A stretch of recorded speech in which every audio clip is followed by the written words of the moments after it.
Guys, welcome back. सो इस video में हम डिस्कस करने वाले हैं लेबाइल एंड इनर्ट कॉम्प्लेक्सेस, ठीक है। एंड ये टॉपिक आता है under reaction mechanism of coordination chemistry, और इसके लिए मैंने रेफर किया है बेसिकली हाउसक्रोफ्ट, हुई and Miessler and Tarr and inorganic Atkins, ठीक है। किसी एक बुक से इसको मतलब क्लियरली अंडरस्टैंड करना काफ़ी ट्रिकी है। सो आई होप ये वीडियो आपके लिए काफ़ी हेल्पफुल रहेगा और एंड तक देखें, ठीक है। एंड इस वीडियो के बेस पे आप प्रीवियस ईयर CSI या नेट या गेट के क्वेश्चंस काफ़ी इजीली सोल्व कर सकते हैं, और इसको हम देखेंगे भी नेक्स्ट वीडियो में, बिकॉज ये वीडियो अदरवाइज काफ़ी लंबा चला जाता है। तो चलो फिर स्टार्ट करते हैं। सो पहले ये देखते हैं कि इस टर्म का यूज कहाँ किया जाता है, मीन्स कब हम बोलेंगे कि लेबाइल है कोई कॉम्प्लेक्स या इनर्ट है, ठीक है। So I am writing a reaction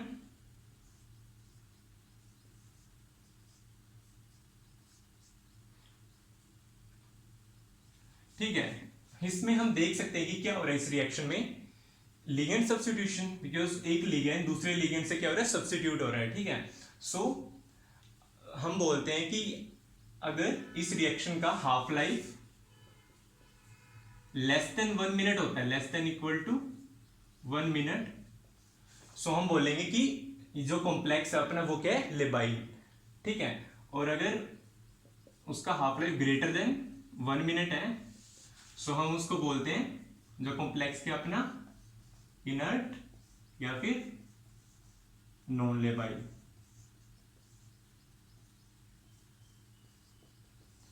ठीक है। तो हम बोल सकते हैं कि अगर half life less than 1 minute है, ठीक है। अब हाफ लाइफ हम कहाँ पे स्टडी करते हैं, काइनेटिक्स में, मतलब जब rate of reaction find out करते हैं, ठीक है। सो अगर कोई रिएक्शन अपना कोई कंपाउंड फास्टली रिएक्ट कर रहा है, फास्टली रिएक्ट करके अपना लिगेंड सब्स्टिट्यूशन दे रहा है, तो हम उसको बोलेंगे कि वो कॉम्प्लेक्स क्या, लेबाइल है, ठीक है। और अगर कोई कॉम्प्लेक्स अपना उसका उस कॉम्प्लेक्स में अपना लिगेंड सब्स्टिट्यूशन का जो रेट है वो क्या है, काफी कम है, मीन्स काफी स्लो है, कि उसका हाफ लाइफ क्या है, ग्रेटर देन 1 मिनट है, ठीक है। तो उस कॉम्प्लेक्स को बोलेंगे हम इनर्ट, ठीक है। अब या नॉन लेबाइल, हालांकि नॉन लेबाइल क्या ज्यादा एक्यूरेट टर्म है, क्योंकि अगर लेट से कोई रिएक्शन अपना टाइम ले रहा है, लेट से 5 मिनट टाइम ले रहा है, ठीक है, तो हम उसको कॉम्प्लेक्स को इनर्ट तो नहीं बोल सकते ना, क्योंकि उसमें अपना रिएक्शन हो तो रहा है बट उसका रेट क्या है, थोड़ा स्लो है, मीन्स कि वो 5 मिनट्स ले रहा है। बट इनर्ट तो क्या होता है कि वो मीन्स रिएक्ट ही ना करे, उसका रेट बहुत बहुत बहुत स्लो होता है, ठीक है। तो non labile more accurate term है, बट जनरली हम बुक्स में लेबाइल या इनर्ट ही देखते हैं, ठीक है। सो हम इसी नोटेशन से चलेंगे। और हाफ लाइफ हमें बताइए क्या होता है, जब अपना स्टार्टिंग कॉम्प्लेक्स या कंपाउंड हाफ अमाउंट में मतलब half of the amount react कर जाए और प्रोडक्ट दे देता है, ठीक है। तो अब हमें पता है कि इन सब का कहाँ मतलब किससे रिलेशन है अपना, kinetics, rate of reaction. So in terms को हम काइनेटिकली लेबाइल या काइनेटिकली इनर्ट कॉम्प्लेक्सेस भी बोलते हैं, ठीक है। अब देखते हैं कि इसका क्या थर्मोडायनामिक्स से कोई रिलेशन है, मींस काइनेटिकली अगर कोई कॉम्प्लेक्स हम बोलें लेबाइल है, तो क्या वो मतलब थर्मोडायनामिकली अनस्टेबल होगा, मींस इन दोनों टर्म्स का आपस में कोई रिलेशन नहीं होता, ठीक है। हमने ये एक ऑर्गेनिक में भी देखा था कि जहां पे थर्मोडायनामिक स्टेबिलिटी और काइनेटिक स्टेबिलिटी को पढ़ा था, ठीक है। वहां पे भी हमने क्या बोला था कि दोनों टोटली इंडिपेंडेंट कॉन्सेप्ट है और आपस में उनका कोई रिलेशन नहीं है, ठीक है। मीन्स कोई कंपाउंड अपना थर्मोडायनामिकली स्टेबल हो सकता है और काइनेटिकली अपना वो रिएक्शन फास्टर दे सकता है, ठीक है। सिमिलरली लेट्स से हम एग्जांपल देते हैं FeS2O5 F2 पॉजिटिव, ठीक है। ये कॉम्प्लेक्स क्या होता है अपना, थर्मोडायनामिकली क्या होता है, स्टेबल होता है, बट ऑल्सो क्या होता है, लेबाइल, ठीक है। लेबाइल में काइनेटिकली रिएक्टिव है कि अपना वो लिगेंड सब्स्टिट्यूशन रिएक्शन दे रहा है, ठीक है। सिमिलरली कॉम्प्लेक्स है कोबाल्ट NH3 पॉजिटिव, ये कॉम्प्लेक्स भी क्या होता है अपना एसिडिक मीडियम में अनस्टेबल होता है बट इनर्ट भी होता है, मींस उसमें लिगेंड सब्स्टिट्यूशन का जो रेट होता है स्लो होता है, कि उसका half life greater than 1 minute होता है, ठीक है। सो कोई कॉम्प्लेक्स अपना स्टेबल भी हो सकता है, लेबाइल भी हो सकता है, मींस लेबाइल भी हो सकता है, और कोई अनस्टेबल भी हो सकता है और इनर्ट भी हो सकता है, ठीक है। तो इन दोनों कॉन्सेप्ट क्या है, एक दूसरे से मतलब क्या है, इंडिपेंडेंट है, ठीक है। Means thermodynamic stability and kinetic reactivity both are independent of each other, ठीक है। और इसी स्टेटमेंट पे बेस्ड गेट 2006 में क्वेश्चन पूछा गया था, जिसका आंसर क्या था, मींस उनके बीच में कैसा रिलेशन है, means both are independent of each other, ये उसका आंसर था, ठीक है। तो हमें पता है कि दोनों कंसेप्ट क्या है, एक दूसरे के इंडिपेंडेंट है। सो अगर इस टॉपिक पे बेस एग्जाम में क्वेश्चन आता है तो वहां पे हम उसका हाफ लाइफ तो नहीं निकाल सकते, मीन्स उसकी काइनेटिक स्टडी तो नहीं कर सकते, ठीक है। तो हम किसके हेल्प लेते हैं फिर, CFT, तो क्या होता है, क्रिस्टल फील्ड थ्योरी। सो इस थ्योरी की हेल्प से हम प्रेडिक्ट कर सकते हैं कि कौन सा कॉम्प्लेक्स अपने लेबाइल और कौन सा इनर्ट है, ठीक है। सो हम ऑक्टाहेड्रल कॉम्प्लेक्स में देखेंगे कि अब कौन से लेबाइल कॉम्प्लेक्सेस होता है, कौन से inert, means not in tetrahedral. Why? Because tetrahedral complex are always labile, because उसमें क्या होता है, अपने नंबर ऑफ लिगेंड्स कितने होते हैं, 4, ठीक है। तो अपना जो इनकमिंग लिगेंड होता है वो इजिली अप्रोच कर सकता है अपना, ठीक है। तो लिगेंड सब्स्टिट्यूशन अपना काफी रैपिड होता है, और वो क्या होता है, अपना लेबाइल कॉम्प्लेक्स होता है। सो हम ऑक्टाहेड्रल कॉम्प्लेक्सेस में देखेंगे कि कौन से अपने लेबाइल कॉम्प्लेक्सेस और कौन से इनर्ट। सो ऑक्टाहेड्रल कॉम्प्लेक्सेस का कोऑर्डिनेशन नंबर क्या होता है, 6, ठीक है। अगर लिगेंड सब्स्टिट्यूशन अपना जा रहा है तो ये दो वे से हो सकता है अपना, means either by associative mechanism और through dissociative mechanism. Let's say कि ये अपना स्टार्टिंग कॉम्प्लेक्स है, मींस स्टार्टिंग मेटल कॉम्प्लेक्स है, और ये अपना ट्रांजिशन स्टेट है, ये अपना एनर्जी प्रोफाइल है, ठीक है। सो अपना स्टार्टिंग मटेरियल जो ऑक्टाहेड्रल कॉम्प्लेक्स है अपना प्रोडक्ट दे रहा है हमें लिगेंड सब्स्टिट्यूशन के थ्रू, और उसमें किस टाइप की, कोई भी टाइप की ट्रांजिशन स्टेट इन्वॉल्व हो सकते हैं। मीन्स अगर डिसोसिएटिव है तो क्या अपना कोऑर्डिनेशन नंबर 5 उस टाइप की स्पीसीज अपना जो ट्रांजिशन स्टेट होगी। अगर एसोसिएटिव मैकेनिज्म से जा रहा है तो मीन्स कोऑर्डिनेशन नंबर 7 टाइप की अपनी ट्रांजिशन स्टेट बनेगी, ठीक है। तो बट हम मोर इंटरेस्टेड किस में है, ये ट्रांजिशन स्टेट और स्टार्टिंग जो अपना मेटल कॉम्प्लेक्स है उनके बीच में जो ये गैप है, ठीक है। सो हम क्या करते हैं इस थ्योरी की हेल्प से, हम स्टार्टिंग जो मटेरियल है उसकी CFSE कैलकुलेट करते हैं, और जो ट्रांजिशन स्टेट है उसकी CFSE कैलकुलेट करते हैं, और फिर उन दोनों को सब्ट्रैक्ट कर देंगे तो हमें क्या मिलता है, बेसिकली एक्टिवेशन एनर्जी, जिसको हम क्या बोलते हैं, CFAE। ये CFAE क्या होता है, क्रिस्टल फील्ड एक्टिवेशन एनर्जी, ठीक है। अब जितनी भी कम ये CFAE crystal field activation energy होगी उतना ही क्या होगा, अपना रेट फास्टर होगा, ये हमने काइनेटिक्स में पढ़ा है, ठीक है। जितना भी ये एक्टिवेशन एनर्जी कम होगी उतना ही फास्टर रेट होगा, और जितना ही अपना कंपाउंड फास्टर रिएक्ट करता है वो क्या होगा, कॉम्प्लेक्स लेबाइल होगा, ठीक है। तो इनर्ट कॉम्प्लेक्सेस के लिए क्या होगा, ये जो एक्टिवेशन एनर्जी जो CFAE है वो क्या होगी, बहुत ज्यादा होगी, ठीक है। अब यहाँ पे भी एक प्रॉब्लम आ गई कि एग्जाम में, मतलब जनरली बुक्स में क्या होता है, रेफरेंस बुक्स में हमें CFA जो क्रिस्टल फील्ड स्टेबलाइजेशन एनर्जी है वो ट्रांजिशन स्टेट है इंटरमीडिएट की गिवन होती है, ठीक है। सो उसकी हेल्प से हम इजिली ये crystal field activation energy calculate कर सकते हैं कि बस सब्ट्रैक्ट करके। बट एग्जाम में तो ये हमको गिवन नहीं होती ट्रांजिशन स्टेट या इंटरमीडिएट की CFSE। तो उसके लिए क्या होता है, हम बेसिकली प्रेडिक्ट कर सकते हैं ये चीज only on the basis of CFSE of the transition metal complex, जो अपना क्या कहाँ जा रहा है, लिगेंड सब्स्टिट्यूशन के अंदर जा रहा है, ठीक है, जो स्टार्टिंग मटेरियल था अपना। तो अगर हम बोलें कि इसकी एनर्जी काफी कम है, ठीक है, मतलब ये काफी स्टेबलाइज्ड है जो ये स्टार्टिंग मेटल कॉम्प्लेक्स है, तो मतलब ऑलरेडी ये गैप क्या हो जाएगा, इंक्रीज हो जाएगा, मतलब जो CFAE है वो भी क्या होगी, ज्यादा होगी, वो कॉम्प्लेक्स क्या होगा, लेस रैपिडली रिएक्ट करेगा और क्या होगा, इनर्ट होगा, ठीक है। सो जो भी अपना जो मेटल कॉम्प्लेक्स है उसकी CFSE अगर काफी कम है तो हम उससे प्रेडिक्ट कर सकते हैं कि वो कॉम्प्लेक्स क्या होगा, अपना इनर्ट होगा, ठीक है। सो इसके लिए दो रूल होते हैं जो हमें ध्यान रखने हैं, ठीक है। अब CFSE पहले तो कैलकुलेट कैसे करते हैं ऑक्टाहेड्रल कॉम्प्लेक्सेस की, मींस कोई भी कॉम्प्लेक्स है उस सबसे पहले हम उसकी ऑक्सीडेशन स्टेट कैलकुलेट करते हैं मेटल की।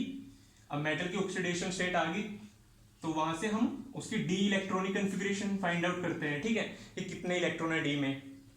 तो मेटल के ऑर्बिटल जो होते हैं हमें पता ऑक्टाहेड्रल फील्ड में कैसे स्प्लिट होते हैं,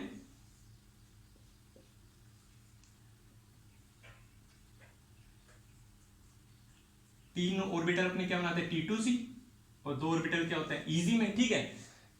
ये हमें पता है ऑक्टाहेड्रल फील्ड में कैसे अपने डी ऑर्बिटल स्प्लिट होते हैं। सो हमें बस क्या चीज देखनी है कि जो अपने जो डी में इलेक्ट्रॉन्स हैं, ठीक है, वो मिनिमम कितने होने चाहिए T2Z में, 3। तो पहली कंडीशन होगी मिनिमम 3 इलेक्ट्रॉन इन T2Z, ठीक है। तो अपना इनफ स्टेबलाइज होगा स्टार्टिंग मेटल कॉम्प्लेक्स की ये गैप इतना ज्यादा हो और वो कॉम्प्लेक्स क्या हो, इनर्ट हो, मीन्स वहां पे लिगेंड सब्स्टिट्यूशन क्या हो अपना डिफिकल्ट हो। तो मिनिमम 3 इलेक्ट्रॉन अपना T2Z में होने चाहिए। और सेकंड कंडीशन अपना मींस इजी, जो क्या है बेसिकली एंटी बॉन्डिंग ऑर्बिटल है यहाँ पे, मींस उसकी एनर्जी क्या है, ज्यादा होती है, ठीक है। तो जो इजी ऑर्बिटल होता है उसमें अपना कोई भी इलेक्ट्रॉन नहीं होना चाहिए, ठीक है, there should be no electron in the eg orbital. तो ये दो कंडीशन ध्यान रखनी है हमें। तो हम अब इसके बेसिस पे फाइंड आउट कर सकते हैं कि कौन से मेटल्स अपना लेवाइल होंगे और कौन से मेटल क्या होंगे, इनर्ट होंगे, ठीक है। सो चलो उनको लिखते हैं। सो अब हम बात करें, अगर अपने पास है यहां पे टेबल बना लेते हैं लेबाइल और इनर्ट।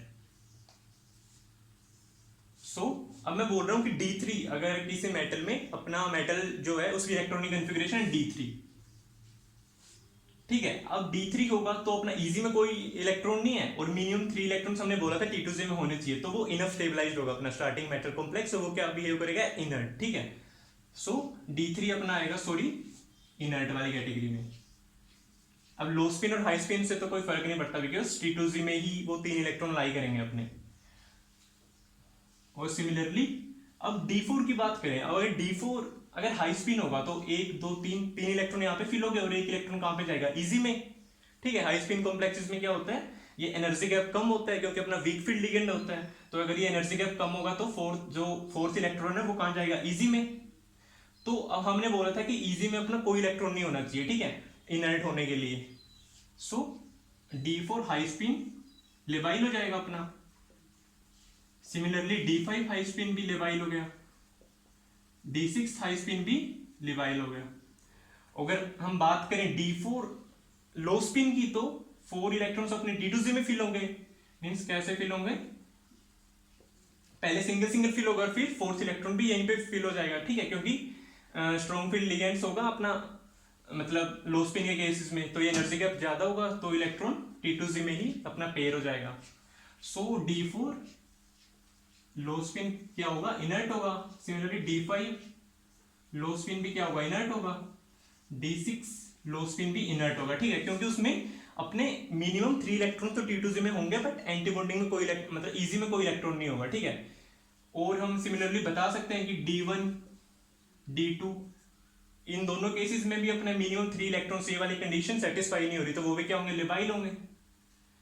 और D10 D9 इन केसेस में अपना एंटी बॉन्डिंग में इलेक्ट्रॉन चले जाएंगे, तो वो भी क्या होंगे, लेवाइल होंगे। अब क्या रहेगा अपने पास, ठीक है, एक क्या रहेगा D7 के केसेस में भी क्या होगा, एंटी बॉन्डिंग में अपना जाएगा, ठीक है, इलेक्ट्रॉन, चाहे अपना लो स्पिन है चाहे हाई स्पिन है, ठीक है, तो उस केस में भी वो क्या होगा, लेबाइल होगा।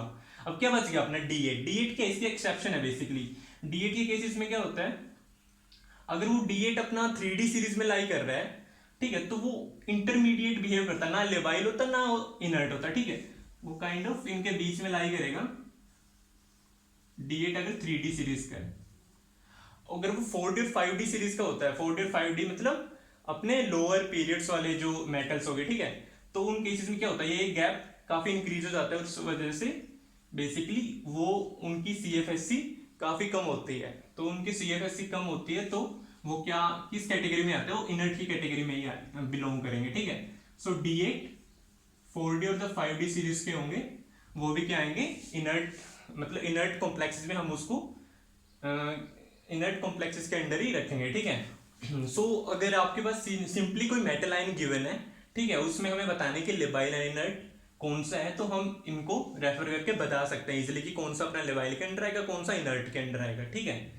तो वो कंपेयर कैसे कर सकते हैं हम, कंपेयर हम तभी करेंगे जब जो अपने को मेटल आयन गिवन है, ठीक है, उनकी सेम ऑक्सीडेशन स्टेट हो, ठीक है, सेम ऑक्सीडेशन स्टेट हो तो हम इनको रेफर करेंगे कि कौन सा लेबाइल के अंडर है, कौन सा इनर्ट के अंडर। अगर डिफरेंस ऑक्सीडेशन स्टेट के अंडर मींस दो मेटल अपनी लेट्स से ए है 2 पॉजिटिव में, बी भी है 2 पॉजिटिव में और एक मेटल है अपना 3 पॉजिटिव में, ठीक है, तो तब हम कंपेयर कर सकेंगे सिर्फ जिनमें सेम ऑक्सीडेशन स्टेट है, ठीक है। अब जिसकी हायर ऑक्सीडेशन स्टेट है, अब हमें पता है जिसकी हायर ऑक्सीडेशन स्टेट है तो उसका अपने लिगेंड से पुल भी ज्यादा होगा, मींस इलेक्ट्रोस्टैटिक इंटरेक्शन ज्यादा होगी उसके लिगेंड के साथ, तो वो बेसिकली इन दोनों के कंपैरिजन में मोर इनर्ट हो जाएगा, ठीक है, जिसकी हायर ऑक्सीडेशन स्टेट है।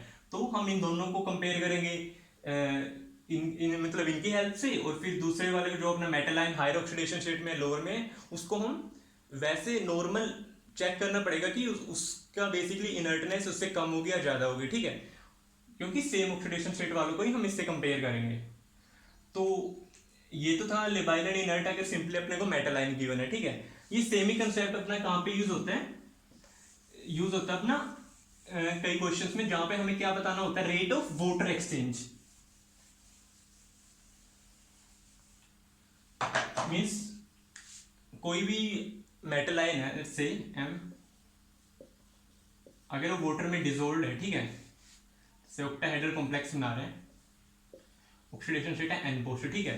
सो इन लिगेंड में अगर वाटर एक्सचेंज, इस कॉम्प्लेक्स में वाटर एक्सचेंज हो रहा है तो वो भी काइंड ऑफ क्या है, लिगेंड सब्स्टिट्यूशन ही है, ठीक है। तो उसमें भी हम इसी की हेल्प से लेबाइल इनर्ट वाला जो कॉम्प्लेक्स जो कॉन्सेप्ट है, इसी की हेल्प से हम प्रेडिक्ट करेंगे कि कौन सी इलेक्ट्रॉनिक कन्फिग्रेशन का अपना रेट फास्टर होगा और कौन से का कम होगा, ठीक है। तो उसमें हम क्या बोलते हैं, सो ये हाउसक्राफ्ट से लिख रहा हूं मैं, जो अभी ऑर्डर लिख रहा हूं, ठीक है। तो उसमें क्या होता है, और हमें पता है कि जब वाटर में डिसोल्व करेंगे मेटल आयन को तो क्या होते हैं, हाई स्पिन कॉम्प्लेक्स होते हैं, क्योंकि वाटर अपना क्या होता है, वीक फील्ड लिगेंड होता है, ठीक है। सो ये ऑर्डर आता है अपना D3, फिर D8 को हमने क्या बोला था, 3D सीरीज के इंटरमीडिएट में लाई करते हैं लेबाइल एंड इनर्ट वाले के, ठीक है। सो जो रेट ऑफ वाटर एक्सचेंज किसका ज्यादा होगा, जो लेबाइल अपना मेटल कॉम्प्लेक्स होगा। सो D3 वाला बिल्कुल इनर्ट होगा, फिर D8 आता है अपना, फिर D8 से यहाँ पे आता है अपना D7 D6 D7 D6, फिर उसके बाद होता है अपना D5 D10, और फिर लास्ट में होता है D4 D9, ठीक है। ये ऑर्डर कैसे आता है बेसिकली, अब हमें ये तो पता है D3 यहाँ पे आएगा, D8 यहाँ पे आएगा, और यहाँ पे बिल्कुल राइट में जो D4 और D9 है, ये इनमें वाटर एक्सचेंज रेट सबसे ज्यादा क्यों है, JTD की वजह से, ठीक है, क्योंकि इनमें जॉन टेलर डिस्टोर्शन की वजह से अपना क्या होता है, स्ट्रक्चर डिस्टोर्ट हो जाता है, ठीक है, जिसकी वजह से वाटर एक्सचेंज बोलते हैं, लिगेंड सब्स्टिट्यूशन बोलते हैं, वो इजी हो जाता है, ठीक है। सो ये बिल्कुल राइट में लाई करेंगे, और D5 और D10 में इनका हमें पता है CFSC क्या होती है, 0 होती है। सो ये मोर लेबाइल होंगे, और D7 और D6 जो बीच में अपना लाई कर रहे हैं, ये भी लेबाइल होंगे, बट उतना रेट जो वाटर एक्सचेंज रेट है वो फास्टर नहीं होगा, ठीक है।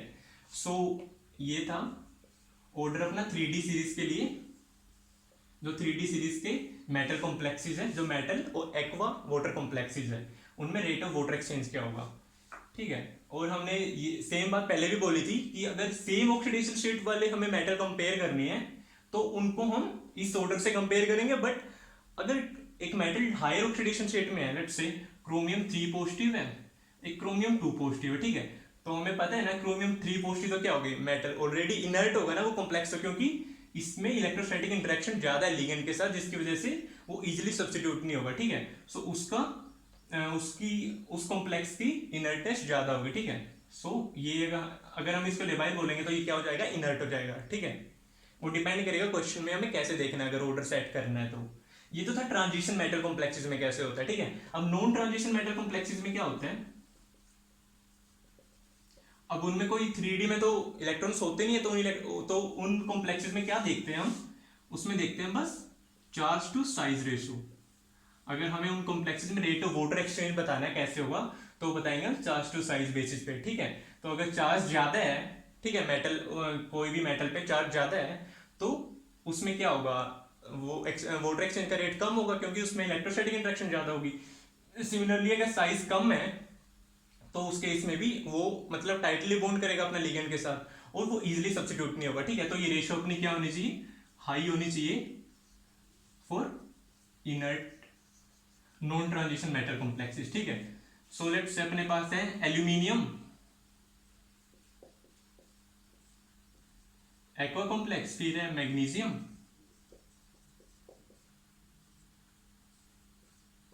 और फिर है से सोडियम। तो क्या होगा, अगर हमें ऑर्डर लिखना है यहाँ पे इनर्टनेस का, ये ऑर्डर हो जाएगा, ठीक है, क्योंकि ज्यादा चार्ज किसका है, चार्ज टू साइज रेशियो जो है अपनी कैसे वेरी कर रही है, क्योंकि साइज भी अपना डिक्रीज करता है, सोडियम से एल्यूमिनियम की तरफ जाएंगे और चार्ज भी क्या हो रहा है, इंक्रीज हो रहा है, ठीक है। तो ये क्या होगा, सबसे ज्यादा इनर्ट होगा, ठीक है। अगर हम रेट ऑफ वाटर एक्सचेंज बोले इसी में,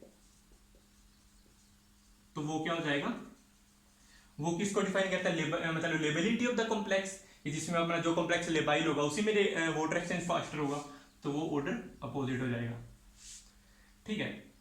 सिमिलरली अगर अपने पास हमें सिर्फ साइज ही वेरी कर रहा है, लेट्स से अपने पास कॉम्प्लेक्स है बेरिलियम H2O6 2 पॉजिटिव, फिर है मैग्नीशियम H2O6 2 पॉजिटिव, फिर है कैल्शियम H2O6 2 पॉजिटिव।